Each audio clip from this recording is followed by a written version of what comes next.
Hi, this is Carter, and I want to welcome you to this week's edition of Mike Cobb's Offshore Investor Report, a very special edition because we are going to talk about an area of Mike's expertise that we haven't touched on yet. I mean, he's the Offshore Oracle, and that we've related mostly to land investments offshore, which you should be doing, but he also has an incredible expertise in cryptocurrencies. So, Mike, let's get into it. Hey, Carter, how you doing? I'm good. This is another one of those subjects we skirted right past a couple weeks ago and promised the viewers we come back to. You really have developed a very substantial expertise in the cryptocurrencies.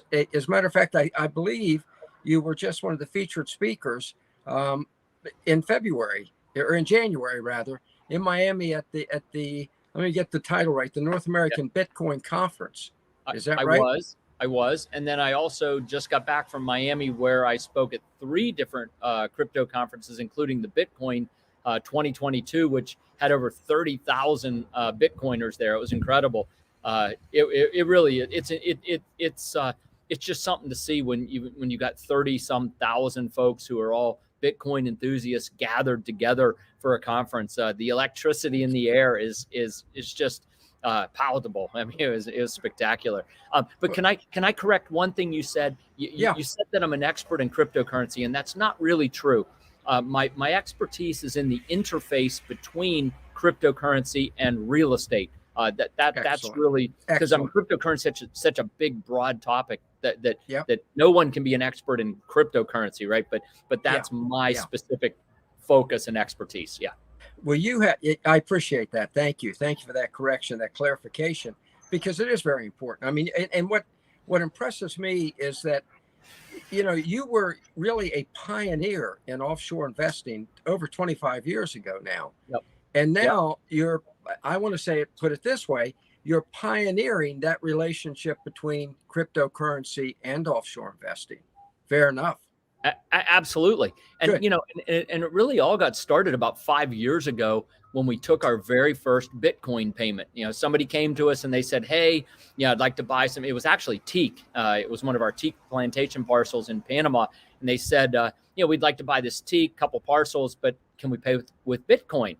And I'm like, I don't know, but let me find out. And I went and talked to a couple people in the organization who I knew had some crypto experience, and we set up a wallet, and we took that payment 5 years ago. And what was interesting is, and I mentioned that this Bitcoin conference in Miami, where you had 30,000 people all running around, like they all know each other.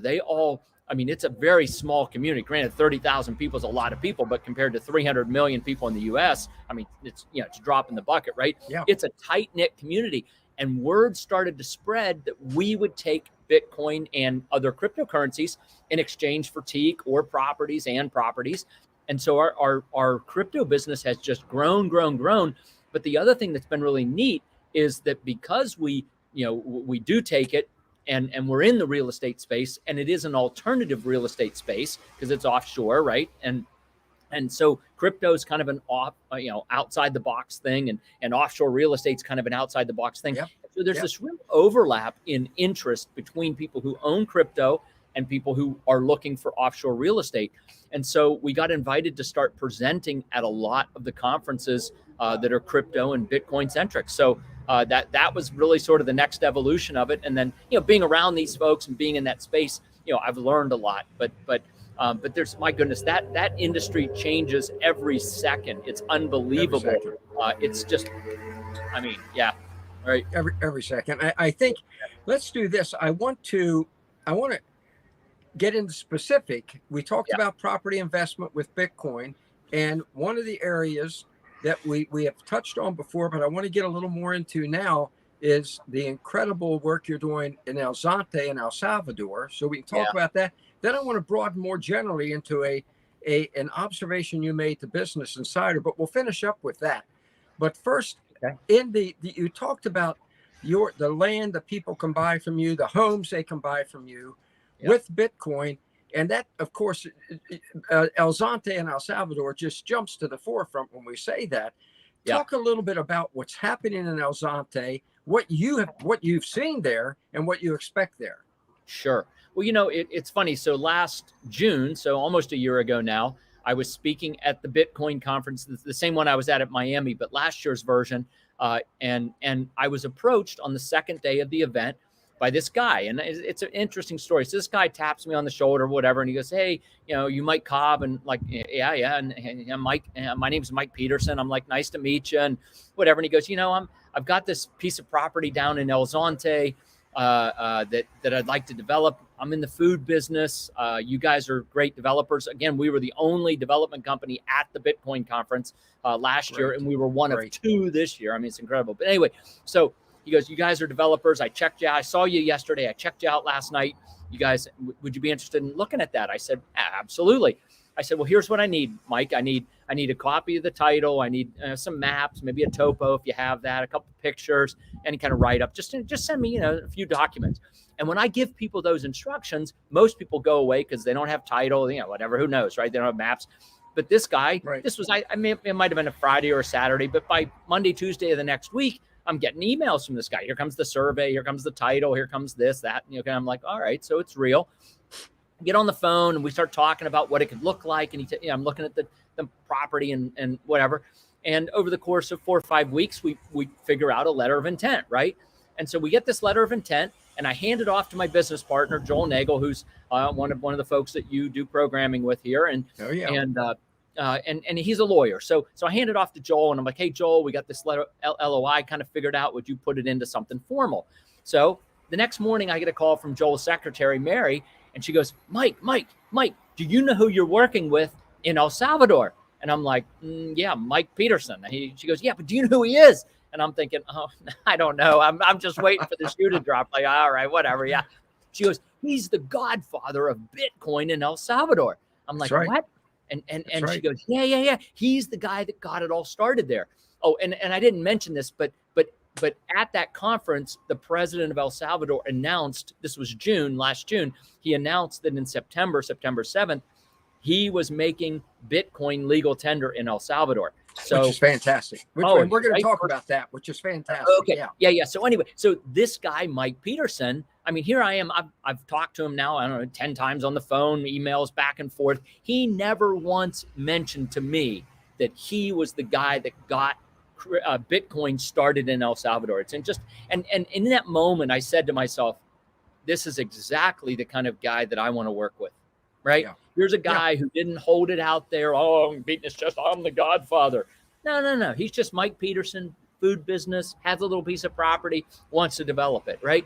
And so that was the foundational piece of the relationship, and it got it all started. And anyway, so things are moving. We're into changing the zoning of this agricultural. So we've changed the zoning. Now we're working with an engineering firm to get all of our engineering done so we can apply for environmental permits. So yeah, it's moving forward. But anyway, just an interesting story about Mike Peterson and his wife, Brittany. By the way, they moved to El Salvador about 8 or 9 years ago, but have been working there for about 15 years ago in a social project called Hope House. And I don't know how much time we have. I'd love to tell the story of that and how it all happened, but I don't know where we are. Yeah, absolutely. Yeah. And here, folks, this is what we're talking about here. El Zonte.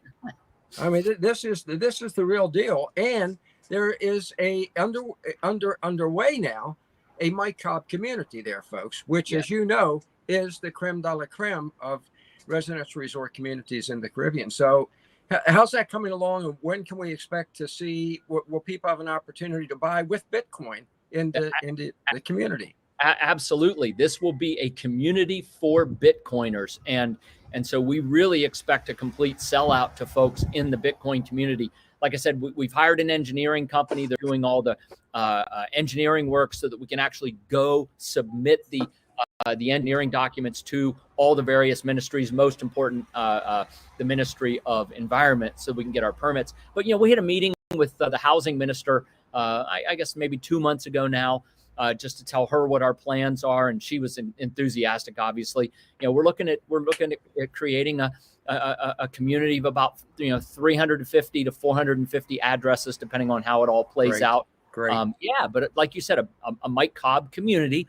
Yeah. But people can pay with Bitcoin, and once they're there, if they want to get down to the restaurant, everything can Bitcoin. And in fact, I mean, that's already the case in El Salvador now. I mean, you can buy a Coca-Cola, 50-cent Coca-Cola with your Chivo wallet and in Bitcoin. With the Bitcoin, with everything, Bitcoin. And keep in mind, folks, this community, this Mike Cobb community, will have all the amenities. So when you're there, you live in a wonderful, wonderful community. Everything you want is right there, and you can pay for everything, as you just said, Mike, with Bitcoin. This is the future. Well, this is the future. It is the future, and I'll tell you the quick version of the story. And if we get Mike Peterson on here one of these days, and maybe that's what we'll do. We'll invite him to come be a part of a three-way interview and let him tell the story much better. But he was working down there helping inbound faith-based organizations with logistics, right? So a church wants to come down and do a project, right? But they don't want to figure out how to move their people around or where to feed them and blah blah blah. So he would do all of that in-country logistics. And one of these groups called him up one day and said, "Hey," this is maybe about 4 years ago now, said, "Hey, Mike, we got this big donor. He wants to pay in Bitcoin, but to take the donation, you're not allowed to convert it to cash. You have to figure out a way to make Bitcoin transactional," right? Because this guy, Excellent. So Mike figured out how to do it. He hired really smart people to come and help him do it, right? And then COVID hit, right? And unlike the US where, everybody got a check, or if you asked for a check, you got a check. I don't know if everyone got one, but anyway, but in El Salvador, there's no money like that. There's no printing press. They're on the dollar. El Salvador's on the dollar economy. They can't print more dollars, right? So whatever they had, and people were going hungry, and tourism went to zero, of course, and so Mike went back to this donor and said, "Hey, I got 600-800 families here in El Zonte who are struggling just to feed their families, right? Can you give them more Bitcoin?" And the donor said, "Yes, I will give everybody who has their wallet, $30-$35 a month in Bitcoin." Fantastic. And the community started. I mean, it got this huge injection. And what happened was Bitcoin became transactional. It wasn't speculative. I'm going to buy it and hope it goes to the moon, right? No. I'm going to get my $35. I'm going to go buy food for my family, right? And it's very transactional. And then the federal government saw what was happening. President Bukele and his team, and said, "Wow, we want this for the whole country." So that's the short version of the story. And by the way, Mike Peterson was just on 60 Minutes a couple weeks ago. So if you look at 60 Minutes, I can't remember, like middle of end of March, I think, or beginning of April. He tells the story there. It's he's been written up in Forbes magazine. I mean, he truly is the godfather and the hero of what's happened with Bitcoin in El Salvador. And we're just really honored to be able to work with him and be a part of taking, El Zonte, Bitcoin Beach is what it's nicknamed now, taking that and just to a whole different level of tourism and growth and industry and sustainability, right? You put, call it 400 addresses in there, those are homes that are going to be occupied by tourists, occupied by owners, are going to be eating in restaurants, going to the grocery stores, Great. Right? Great. It's full economic sustainability forever, or almost whatever. It's just forever, a genuine community, a genuine Mike Cobb community. And let me read something to you. You mentioned the Bukele adopted it thanks to Mike Peterson, and now you've stepped in to help expand it. Let me read real quickly a quote from you from an interview you did with our own Charlotte Tweed. Charlotte is with Escape Artists. She also every Tuesday she does her own show, Charlotte's Wandering Web, on Offshore.club, and she's great. She's fantastic. Here's something. You put it in perspective in your interview with her what Bitcoin is going to mean to El Salvador. Okay, and folks, another reason for you to get in early and invest in this new Mike Cobb community. Let me read this to you. It's brief. This move to Bitcoin as legal tender adds a whole other element to El Salvador's portfolio. Like Puerto Rico started attracting all Bitcoin billionaires and millionaires when it went to Bitcoin, El Salvador is going to have the same kind of rebirth of financial vitality. It's a great statement. And that's what you see. That's what you see. Yeah, and it's already happening. It's not going to happen. It is happening. Right. It is happening. I mean, these Bitcoin Bitcoinsters, whatever they call themselves, they're kind of like the Apple's raving fans. I mean, Yeah. they Yeah. live Bitcoin. Yeah. And they're moving there. They're setting up businesses there. Right. I mean, it has already spurred the economy in some really dynamic ways, and really in ways that are the waves of the future. Right. It's not making underwear and all the maquila stuff that they do. Right. No. Or ag stuff. I mean, look, it's okay to grow coffee and raise beans and make cheese. Right. I mean, that's all great. Right. And so, well, obviously, I'm wearing underwear, so I'm happy somebody's making my underwear. Yeah.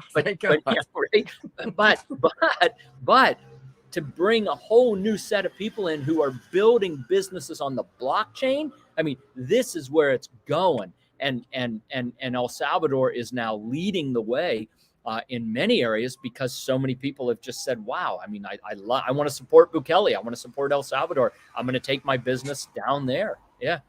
And Mike, I'm glad in your quote with Charlotte, I'm glad you pointed out billionaires and millionaires, because a lot of these Bitcoin people are very well to do. So they're investing in El Salvador is a good sign to the rest of us to follow the lead of the leaders.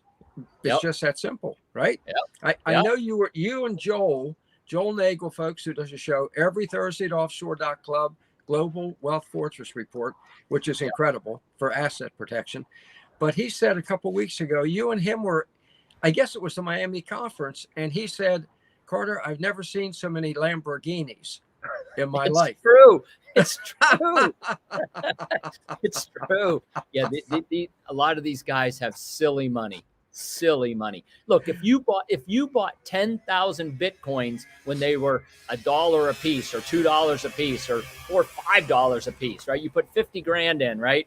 And you got 10,000 Bitcoins. Now they're worth whatever they're worth today, $46,000.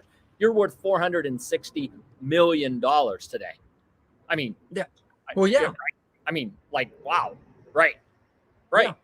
Yeah. So folks, follow Mike Cobb and the Lamborghinis down to El Salvador. Now, let's expand. Bukele, you recall, this man is very serious. He's cut crime in El Salvador by 75%.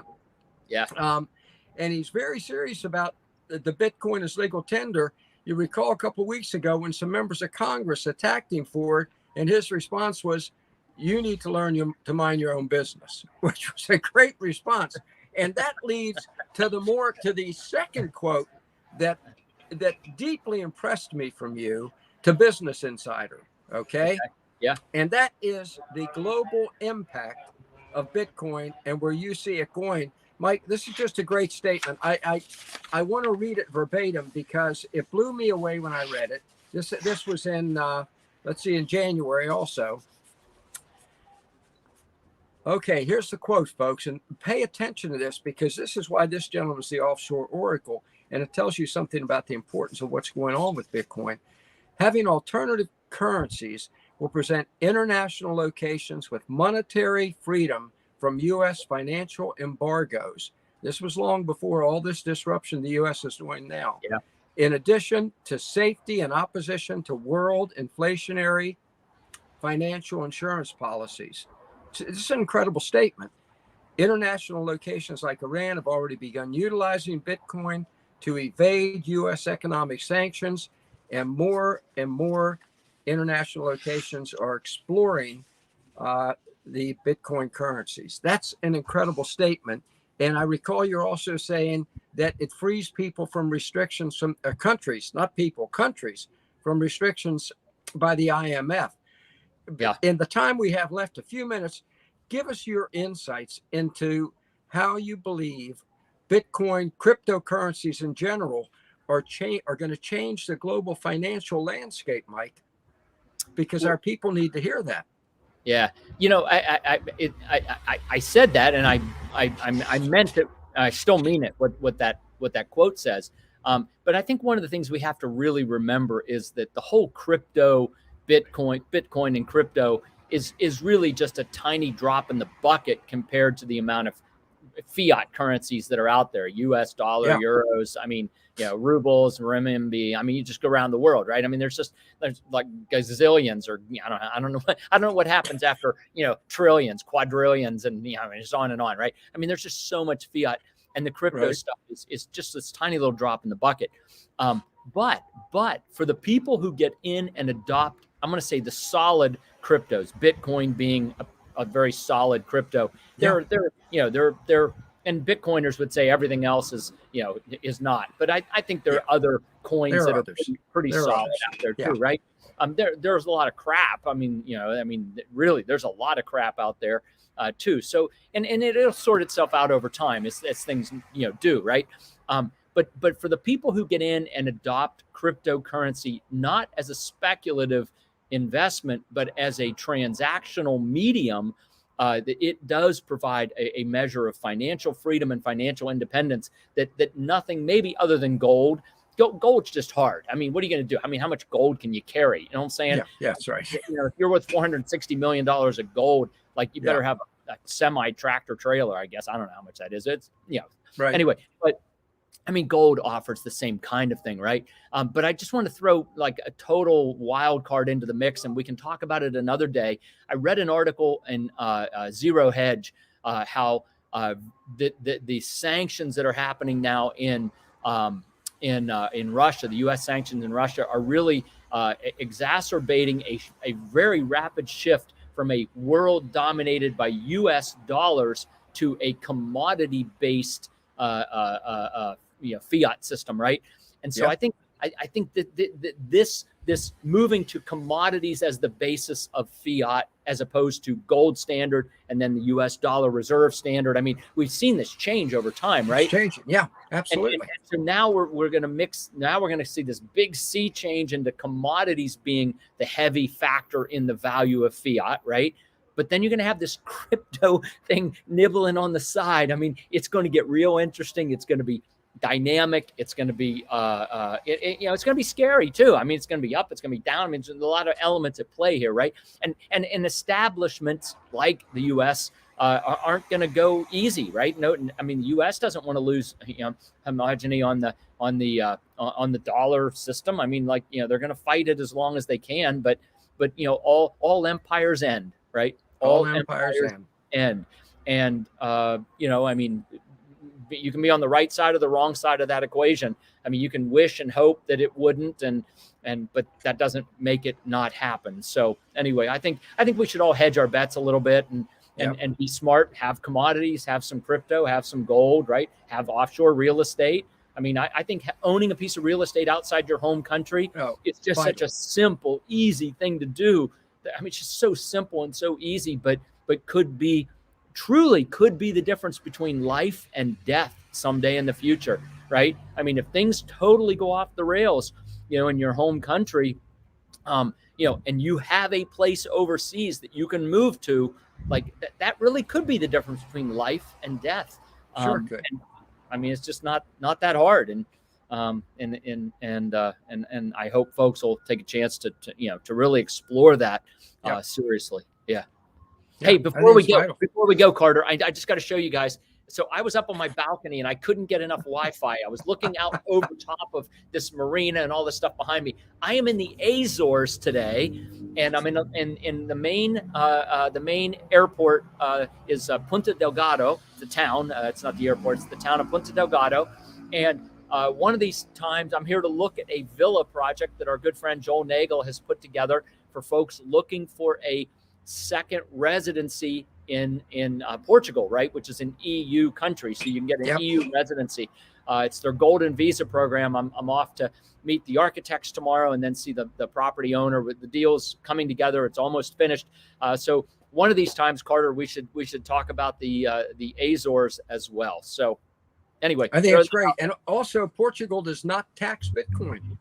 That is correct. Yeah. So that's yet another reason to follow Mike's lead there. Mike, you were the pioneer in offshore investing. I think you're doing some pioneering in cryptocurrency. So I appreciate your laying it out for us. This has been great. Thank you, sir. All right. Thanks, Carter. We're going to do it again next week, folks. That's the man whose lead you follow. It's very simple. I know I hope you were taking some notes there, because just as he, as I said, pioneered moving offshore, Mike Cobb communities, in El Salvador now, Nicaragua, Belize, throughout Central America, taking Bitcoin now, that tells you this is the direction in which to go. So, as I tell you every week, once again, thanks for joining us, and let's do this thing.